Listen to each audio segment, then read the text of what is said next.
Welcome to Pigeon River Farm, doing farming right. I'm Robert Brown, the owner of Pigeon River Farm. Thank you for viewing. Well, good evening. In tonight's episode, we are going to discuss frost seeding. It's a process that we utilize to plant without a tiller, without using any kind of grain drill. What we're basically doing is waiting for the optimum time of the year, and it doesn't happen every year. What we do is typically in our area here at the 45th latitude or in mid-state Wisconsin, we actually take a broadcast cedar fertilizer unit, and we're going to go out on the pasture, and we're going to have the timing absolutely right. Weather has to be with us.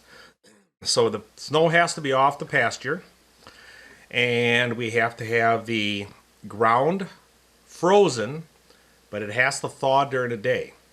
So what we normally do, like I demonstrated here in this video, is I'm out there. It was 19 degrees Fahrenheit, and during the day, that was early in the morning, and by noon it was already up to 45 degrees. So what we're going to do there is we're going to displace the seed onto the field, and what we're going to do is right on the surface. And what will happen is, as you have the freezing and thawing taking place, the seed will slowly get drawn into the ground by that action of expansion, contraction of the earth. Small little fractures form in it, and it actually pulls the seed into the ground. So that's why the timing is critical. Now, if we got a heavy rain on top of it before it starts to penetrate into the ground, it can often get washed away depending on the type of elevation you have. You know, if you have a slope on your land, that can be a real problem. Our case, we have really flat land, but it's also very low. It's the area that I've been working on trying to dry up. The last 2 years, I wanted to get out there and frost seed, and I was unable to. Snowpack waited too long. It was still there. We had a lot of drifts. We had a lot of surface water that wasn't able to leach down, both because the ground was frozen and because we had the different snow piles. But this year ended up being just absolutely perfect. We've had a warm stretch here in the early part of March, and that got rid of a majority of the snow. And then we're getting these cold nights and warm days, and it was absolutely perfect.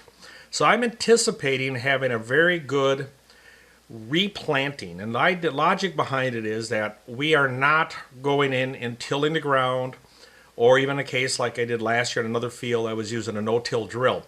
The idea here is just supplement what's already there.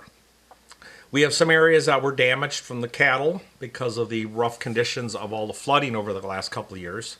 What we needed to do there is get a good seed start into them areas. So we used in this case here, I used a annual rye. I put a little bit of Kentucky bluegrass. It's for the northern climate. And then I put in some orchard grass. Now we've got a good mix of clovers in there. We've got a whole variety of different grasses. But they're getting a little sparse.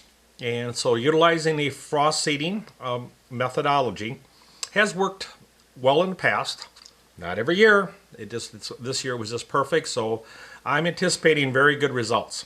So if you're going to be doing this on your farm, or you're going to be advising, I mean, this process would even work on somebody's lawn, I guess. But kind of from the start, you need to get right at that cycle.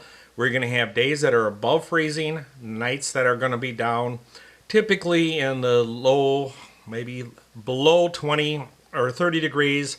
20 to 30 is kind of the range that we normally see. But you're going to have to get cold enough for long enough to actually get the top surface of the ground frozen.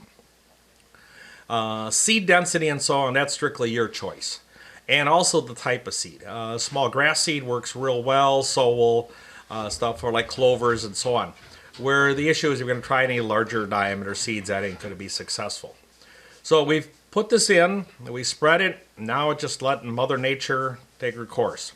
Normally we start getting good growth in the grasses in that early May. So we're right about the middle of March right now. So I've got 15 to 20 days for the seeds to get down. It'll start to germinate because of the moisture if we get a couple rains once they're penetrated into earth, and we should get a very good stand. So that was the process. I want to thank you very much for your time and have a great evening.